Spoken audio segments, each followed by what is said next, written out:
اللہ صلی اللہ علیہ وسلم ارشاد فرماتے ہیں النکاح من سنتی، یہ ہے ایک ترمذی میں، فمن رغب عن سنتی، یہ بھی ترمذی میں ہے، فلیس منی، یہ دوسری کتاب میں ہے۔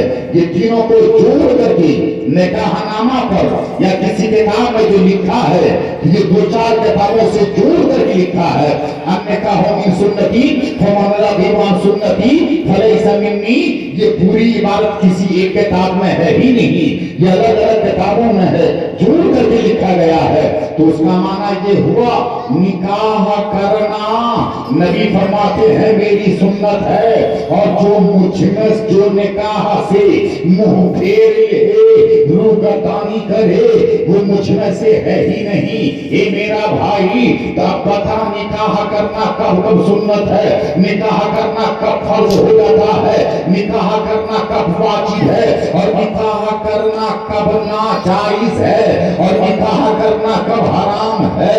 اس بات کو آپ جانیں گے نہیں تو پہلی بات سن لیجیے، ایک مرد یا ایک عورت اگر مرد بالغ ہو، اپنا نفقہ دینے کے قابل ہو، مردانیت اس کی باقی ہو، اور اس کو اس بات کا یقین ہے ہو جائے کہ اگر نکاح نہیں کرے گا تو اس کا پیر پھسل جائے گا، یا وہ غلط راستے پر پیر ڈال دے گا، پڑ جائے گا، اگر اس بات کا یقین ہو جائے تو اس سمے نکاح کرنا اتنا بڑا فرض ہے جتنا بڑا فرض پانچوں ٹائم کی نماز پڑھنا ہے۔ سمجھ رہے ہیں؟ اگر ایک لڑکا بالغ ہے، جوان ہے، نام نفقہ دینے کے قابل ہے، سکنا دینے کے قابل ہے، نفقہ ادا کرنے کے قابل ہے، اور اس کو پیر پھسلنے کا یقین نہیں، گمان ہے، کیا ہے؟ گمان ہے، تو اس سمے نکاح کرنا اس لڑکے پر واجب ہے، اتنا بڑا واجب جتنا بڑا واجب وتر کی نماز پڑھنا ہے۔ سمجھ رہے ہیں آپ؟ نکاح کرنا سنت کب ہے؟ اگر ایک مرد وہ جوان ہو، نام نفقہ دینے کے قابل ہو، سکنا دینے کے قابل ہو، کھانا خرچہ دینے کے قابل ہو، نفس امارہ کا غلبہ نہ ہو، نفس اپنے کنٹرول میں ہو، دل دماغ اپنے کنٹرول میں ہو، اور نکاح اس لیے کرے کہ نبی کی سنت ہے، نکاح اس لیے کرے کہ امت محمدیہ میں اضافہ کرنا ہے، نکاح اس لیے کرے کہ نبی کی سنت کا پیغام دینا ہے، نکاح اس لیے کرے کہ نکاح کرنا عبادت ہے، تو ایسے سمے نکاح کرنا سنت مؤکدہ ہے۔ سنت مؤکدہ۔ اب آپ سمجھ رہے ہیں نا نکاح کرنا سنت کب ہے، نکاح کرنا واجب کب ہے، نکاح کرنا فرض کب ہے، اور ایک بات نکاح کرنا ناجائز کب ہے؟ بولیے بتائیے گا آپ۔ تقریر اچھی نہیں لگتی ہے، اسی میں بھول کے گلگلہ ہم جانبے کرتے ہیں، گوگل کا باپ نہیں بتائے گا، یوٹیوب کا باپ نہیں بتائے گا، آپ یہاں بیٹھو تو صحیح۔ نکاح کرنا ناجائز کب ہے؟ اگر نام نفقہ دینے کے قابل نہ ہو، لڑکا جوان ہے، مکان نہیں ہے، لڑکا جوان ہے، کھانا خرچہ دینے کے قابل نہیں ہے، لڑکا جوان ہے، نام نفقہ دینے کے لائق نہیں ہے، تو ایسے ویکتی کو، ایسے آدمی کو نکاح کرنا ناجائز ہے۔ ایسے آدمی کو نکاح کرنا، ایسا نہیں کہ نکاح کر لو باپ کے بھروسے، نکاح کر لو چچا کے بھروسے، اسلام میں، اور جو ہم بول رہے ہیں وہ ہم لکھ کر کے دے سکتے ہیں، جو ہم بول رہے ہیں تقریر نا وہ ہم لکھ کر کے دے سکتے ہیں۔ اور سنو، نکاح کرنا حرام کب ہے؟ نامرد ہجڑے کو نکاح کرنا حرام ہے، چاہے جتنا پیسے والا ہو جائے، چاہے جتنا بڑا مکان والا ہو، اس کو نکاح کرنا کیا ہے؟ حرام ہے۔ اب آپ نے نکاح کی تعریف سن لی، او کیوں سوالو، اور برادر کار کتم گیشت اپنے پرائے احباب، میری تقریر غور سے سنو۔ ایسا ہے کہ قرآن میں اللہ نے جہاں جہاں کا یہ کہا کہ ایسا کام کرو تو اس کام کا کر لینا عبادت ہے. کیا میرے بھائی حافظ قاسم صاحب اور مولانا غلام مصطفیٰ صاحب, اللہ آپ کی آواز کو سلامت رکھے, بڑا اچھا لگا. اللہ نے جہاں جہاں قرآن میں کہا ایسا کرو اور ایسا مت کرو, تو جس کو کرنے کا ہاں اس کام کو کر لینا عبادت ہے, اور جس سے روکا اس سے باز رہنا عبادت ہے. آپ سمرتھن کر رہے ہیں میری بولی کا؟ بولیے ہاں نا بولیے. اللہ نے کہا اقیموا الصلاۃ, نماز قائم کرو, تو نماز پڑھنا عبادت ہے. اللہ نے فرمایا وآتوا الزکاۃ, زکات دو تو زکات بھی دینا عبادت ہے. اللہ نے فرمایا واتموا الحج والعمرہ للہ, حج اور عمرہ کو پورا کرو اللہ کے لیے, تو حج کرنا بھی عبادت ہے, عمرہ کرنا بھی عبادت ہے. اللہ نے قرآن میں چوتھے پارہ میں کہا کتب علیکم الصیام, تم پر روزے فرض کیے گئے تو روزہ کا رکھ لینا عبادت ہے. اللہ نے کہا کہ اچھی بات کا حکم دو تو اچھی بات کا حکم دینا عبادت ہے. تو جس کو اللہ نے کہا ایسا کرو اس کام کا کر لینا عبادت ہے. اللہ نے قرآن میں کہا فَانْكِحُوا مَا طَابَ لَكُمْ, ارے نکاح کرو جو تم کو بھا جائے, جو تم کو پسند آ جائے جو لڑکی. تو پتا چلا نکاح کرنا بھی, آپ لوگ نہیں بولے, نکاح کرنا بھی عبادت ہے. نکاح کرنا کیا ہے؟ سنت تو ہے ہی, نکاح کرنا کیا ہے؟ عبادت.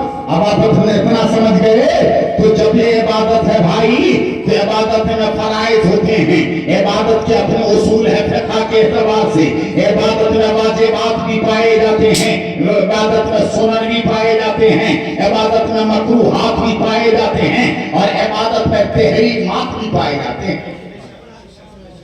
بولو نکاح میں کتنے فرض ہیں؟ ارے غسل کرنا عبادت ہے, نہانا کیا ہے؟ عبادت کا پاکی کے لیے. تو غسل میں کتنے فرض ہیں بولو تو؟ غسل کرنے میں کتنے فرض ہیں؟ نہاتے ہو 3 فرض ہیں. غسل میں کتنے فرض ہیں؟ 3 فرض ہیں. غرغرہ کرنا, ناک میں پانی ڈالنا, بال سے کے اگنے سے لے کر اس کی جگہ سے لے کر پیر کے ناخن تک پانی کا بہا دینا, یہ 3 فرض ہیں. اگر ان میں سے ایک بھی رہ جائے گا اور سمندر میں ڈوب کے مر جائے گا تب بھی پاک نہیں ہوگا. اب آئیے, وضو آپ نے غسل آپ نے کر لیا تو وضو کرنا ہے نا نماز پڑھنے کے لیے, بول کے وضو کرنا ہے نا. وضو میں کتنے فرض ہیں بتائیں گے آپ؟ 4. کون کون, کہاں لکھا ہے؟ قرآن میں لکھا ہے 4 فرض. اور جب آپ کو چھوڑیے, قرآن نے کہا ہے 4 فرض ہے غسل میں, اور قرآن نے کہا ہے تو قرآن نے یہاں کہا ہے اذا قمتم الى الصلاة فاغسلوا وجوہکم, جب نماز کے لیے کھڑے ہوئے نمبر پہلا فرض اپنے چہرے کو دھو, اور اس کے بعد کا ایدیکم الی المرافق, اور اپنے دونوں ہاتھوں کو دھو کہنی سمیت, یہ دوسرا فرض ہے. اور آگے کہتا ہے قرآن وَمَسَحُوا بِرُؤُوسِکُمْ, اور مسح کرو چوتھائی سر کا احناف کے نزدیک, یہ کہتا ہے قرآن. اور چوتھا فرض قرآن کہتا ہے وَأَرْجُلَکُمْ إِلَى الْكَعْبَيْنِ, اور اپنے دونوں پاؤں کو دھو گھٹی سمیت. 4 فرض ہو گئے. اب نماز میں کہیں, نماز پڑھتے پڑھتے بوڑھے ہو گئے ہیں, بتائیے نماز کے شرائط کتنے ہیں؟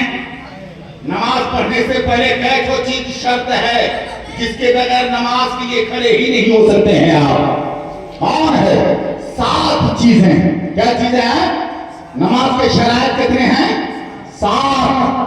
جگہ کا پاک ہونا, کپڑے کا پاک ہونا, بدن کا پاک ہونا, قبلہ روح ہونا, اور نماز کا ٹائم ہونا, یہ سب کیا ہے؟ شرائط ہے, شرطیں ہیں جو نماز کے باہر ہے, بھیتر نہیں. نماز کے بھیتر فرائض کتنے ہیں؟ 6. کتنے فرائض ہیں؟ 6. وہ کون کون ہے؟ ارے بولو بھائی. قیام, رکوع, سجدہ, اسی طرح سے چلے جاؤ پھراتے جاؤ, قعدہ, یہ سب کیا ہے؟ کیا ہے؟ تکبیر تحریمہ یہ سب کیا ہے؟ فرائض نماز ہے حضرت، یہ سب کیا ہے؟ فرائض نماز ہیں. تو چلو بھائی عبادت ہے، اس کے فرائض بھی ہیں. نکاح بھی عبادت ہے، تو نکاح میں کتنے فرض ہیں؟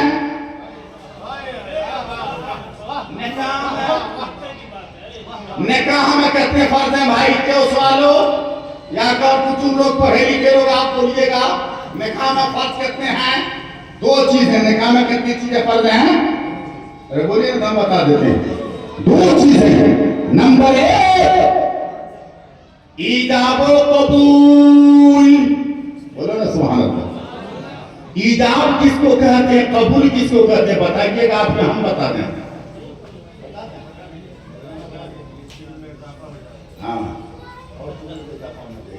ہاں ایجاب کس کو کہتے ہیں؟ ہمارا غلام تھوڑا سا.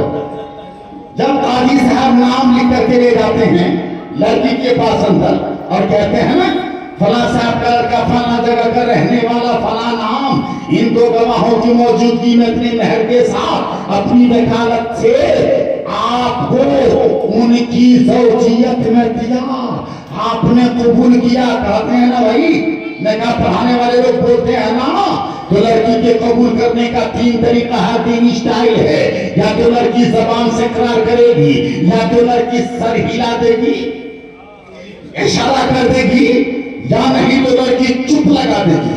اگر وہ سن کے چپ لگا دیا، لڑکی بالغ ہے، اجازت مانا جائے گا، وہ بھی قبول مانا جائے گا.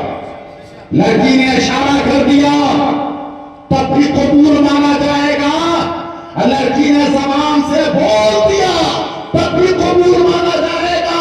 اور ہمارے نبی فرماتے ہیں کہ جس وقت لڑکی اقرار کرتی ہے تو لڑکی کا اللہ تعالیٰ آدھا گناہ معاف فرما دیتا ہے، اور اس کے گارجین کو اللہ ایک حج کا ثواب عطا فرماتا ہے.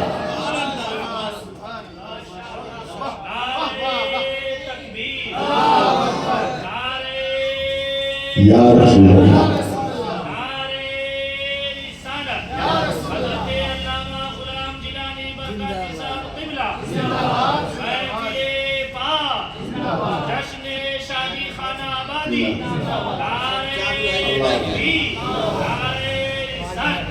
اچھا بتائیے، یہ تو یہاں ہو رہا لڑکی کے یہاں اندر میں یہ کیا ہوا؟ ایجاب. اس کا نام کیا ہے؟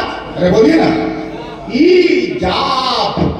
اور سیم اتنے ہی ورڈز نام بدل کر لڑکی کا نام لے گا، لڑکی کے باپ کا نام لے گا، مہر کا نام لے گا، گواہوں کا نام لے گا، اور اپنی وکالت کے بارے میں کہے گا. پھر کہے گا مولوی نے کہا پڑھانے والا ان کو آپ کی زوجیت میں دیا، آپ نے قبول کیا. تو لڑکا کہتا ہے میں نے قبول کیا. اور جس وقت لڑکا کہتا ہے میں نے قبول کیا تو لڑکا اللہ تعالیٰ اس لڑکے کا آدھا گناہ معاف کر دیتا، اور اللہ تعالیٰ اس لڑکے کے گارجین کو، ولی کو، سرپرست کو، ماں باپ کو، نکاح جو کروا رہا ہے اس کو ایک حج کا ثواب عطا فرماتا ہے. اس کا نام ہے قبول. اندر ہوا ایجاب، باہر ہوا ایک فرض. دونوں ملا کے ایک فرض. اور دوسرا فرض کیا ہے؟ دوسرا فرض ہے 2 گواہ. بولو یا سبحان اللہ. نکاح میں 2 گواہ کا ہونا فرض ہے. اور 2 گواہ کون ہو؟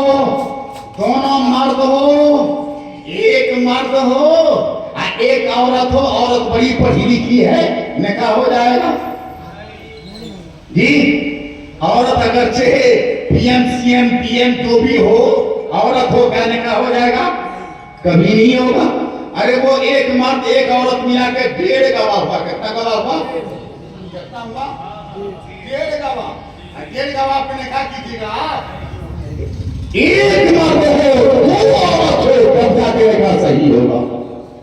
اور ہاں ایک بات اور، مرد ہو ہی نہیں، مرد ہو ہی نہیں، 100 عورتیں ہو نکاح ہو جائے گا گواہ میں. 100 عورتیں ہو نکاح ہو جائے گا؟ نہیں ہوگا. ایک مرد کا ہونا فرض ہے، کم سے کم ایک مرد ہو گواہ ہے. اور نکاح کا گواہ کیسا ہو؟ خالو کا ہونا گواہ ہونا یہ ضروری نہیں ہے. پھپھا کا گواہ ہونا یہ ضروری نہیں ہے. چچا کا گواہ ہونا یہ ضروری نہیں ہے. گاؤں والے کا گواہ ہونا یہ ضروری نہیں ہے. ادھر والے کا ادھر والے کا ادھر سے ادھر سے ادھر سے یہ ضروری نہیں ہے. ضروری یہ ہے کہ وہ دو گواہ دونوں گواہ مسلمان ہوں, دونوں گواہ تقوی شعار ہو, دونوں گواہ دیندار ہو, نکاح ہو جائے گا. اور آپ نکاح کرتے ہو تو گواہ میں رکھو گے خالو کو, پھپھا کو. بعضوں کا کہاں ایک تو ادھر سے ایک تو ادھر سے, کہاں لکھا ہے؟ وہ لوگ تو ہم کو جوابی کہاں لکھا ہے تو ادھر سے تو ادھر سے. ہمارا آدمی تو نہیں جانا کہ وہ لڑکی نے قبول کیا کہ نہ کیا. ارے تمہارے آدمی کو سب کچھ جان کر کے نکاح پڑھانا یہ ضروری ہے. باراتی میں سے کہہ کر سوال جو کل پرسوں ہوا اتفاق سے ہمارے یہاں حافظ مسلم صاحب تھے, اس کو تو سمجھیے کہ یہ مارا. میں پوچھ کر میں نے کہا سالی لکھا اتنا بڑا لکھا یہ کہاں تو نے پڑھ لیا ہے؟ دیکھا تو سچ کر کے گوگل پہ کہاں لکھا ہے ایک تو گواہ ادھر کا ہو ایک تو گواہ ادھر کا ہو. یہ کہاں لکھا ہے بے؟ کس نے بتا دیا تم کو؟ دو گواہ ہو, دونوں مسلمان ہو, عاقل ہو, بالغ ہو, شریعت کا پابند ہو, اس کو گواہ بناؤ تاکہ شاہل شرع کے فیوز اس نکاح کو مل جائے اور نکاح متبرک ہو جائے. اب آئیے صاحب کے دو فرض ہو گئے. دو فرض سمجھ کے نکاح میں کتنے فرض ہیں؟ ضروری کتنے فرض ہیں؟ دو. کون کون ہے جان گئے؟ اور نکاح میں واجب کتنے ہیں؟ نکاح میں کئی واجب ہے بول دو بھائی لوگ. تم یہ اشارہ کر کے بولے تھے اس میں بھی اشارہ کرو تو نکاح میں کئی واجب ہے بتاؤ تو. نکاح میں واجب کتنے ہیں؟ ارے پانچوں ٹائم کی نماز پڑھتے, اگر ہم نماز کے واجب پوچھتے تو وہ تو پتہ ہی نہیں ہے. نماز میں 49 واجبات ہیں. 10 کو گنا کے دکھاؤ نا یہاں گئے اتنا سے یاد نہیں جی. اور اسی میں سن کے گلدلہ کے تقریر سن کے کیا ہوگا؟ دیکھو تقریر سن کے کیا ہوتا. نکاح میں ماتر ایک واجب ہے. نکاح میں ماتر بولیے نا صرف ایک تو چیز واجب ہے. وہ کون چیز ہے نکاح میں واجب؟ مہر. کون واجب ہے؟ زور سے بولو نا. اس کے علاوہ کوئی واجب نہیں ہے.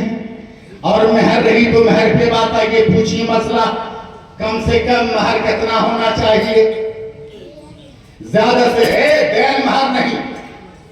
جہاں پہلے بولے کہاں دین مہر ہے, تم دین کا ہے بولتا ہے. تم دین اپنے مرضی سے بولنے والا ہوتا کون ہے بے؟ سیدھے مہر بولو نا. پہلے دین ستا دیا. مہر 3 قسم کا ہوتا ہے اور تم نے دین لگا دیا. پہلے سیدھے مہر بولو. مہر کا ادا کرنا واجب ہے. مہر واجب ہے. اگر مہر مولوی مہر کا نام لینا بھول جائے تب بھی 10 درہم شرعی مہر واجب ہو جائے گا. سمجھ رہے ہیں؟ کم سے کم کتنا مہر ہونا چاہیے؟ بات جگہ لوگ کہتے ہیں کہ 786. توبہ توبہ, 786 کیا چیز ہے؟ بسم اللہ الرحمن الرحیم. تو قرآن اترا ہے پڑھنے کے لیے کہ تم کو مہر بنانے کے لیے. کیا بدماشی کر رہے ہو؟ 786 مہر ہو ہی نہیں سکتا. اب بعض جگہ لوگ کہتے ہیں کہ مہر فاطمی کرنا دیجیے. کیا کر دیجیے؟ اب پوچھے تو کوئی مہر فاطمی ہے کتنا بتاؤ تو. آج کے ڈیٹ میں مہر فاطمی کی رقم کتنی ہوئی بتائے گا؟ آج کے ڈیٹ میں مہر فاطمی کی رقم لگ بھگ قریب 1.5 سے 2.25 لاکھ روپیہ ہے. مہر فاطمی کتنا ہے؟ 1.5 سے 2.25 لاکھ روپیہ. معلوم ہے نہیں؟ بخاری میں بیٹھ کے سینٹ مار کر کے مہر فاطمی رکھ دیجیے. اس کو تمیز نہیں کہ مہر فاطمی کتنا ہے. پہلے جانو تب بولو اور سنو. قاسم صاحب جانے 10 درہم شرعی سے 10 درہم شرعی سے کم مہر باندھنا ناجائز ہے. پھر سنیے, 10 درہم شرعی سے یعنی اتنی قیمت سے کم مہر باندھنا ناجائز ہے. ناجائز اس لیے مہر رکھو 10 درہم سے زیادہ, کم سے کم 10 درہم ہو. زیادہ کی مقدار متعین نہیں. انوار الحدیث میں دیکھیں نا, لوڈ ہے نیٹ پر, اس میں دیکھیں نا جیسے بول رہے ہیں ایسے لکھا ہوگا. اور یہ سب ہم کس لیے یاد ہے, ہر جمعرات مولانا لوگ سمستی پور ضلع کے سوال کرتے ہیں تو اس کا جواب لکھ کر کے دیتے ہیں استفتاء کی شکل میں. یہ مولانا بھی ہے اس میں, یہ ہم دیتے رہتے تھے. یہ سب میرے ذہن میں ہے, کون کی بات کہاں لکھی ہے آسانی سے ہم آپ کو بتا سکتے ہیں. ٹھیک ہے, تو کم سے کم مہر کتنا ہو بولیے نا. بات لوگ کہتے ہیں کہ مولانا ہم نے کچھ لیا ہی نہیں ہے, گاڑی گھوڑا تو 2 چکا 4 چکا کچھ نہیں لیا ہے, اس لیے مہر ہمارا کم ہونا چاہیے. توبہ توبہ, لاہور والا کو لین دین سے مہر کو کیا مطلب ہے بھائی؟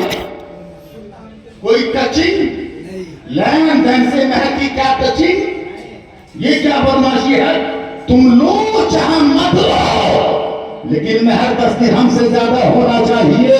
اس لیے کہ لین دین یہ جائز نہیں ہے, مہر واجب ہے. اور لین دین 2-4 سال سے چل رہا ہے یا 10-20-50 سال سے چل رہا ہے. اب مہر تو بابا آدم کے زمانے سے آ رہا ہے.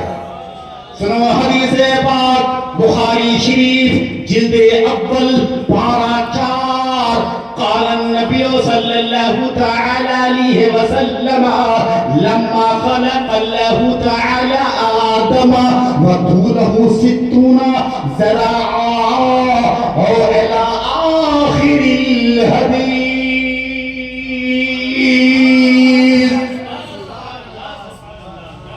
ایک شعر پڑھیں بھائی لوگ.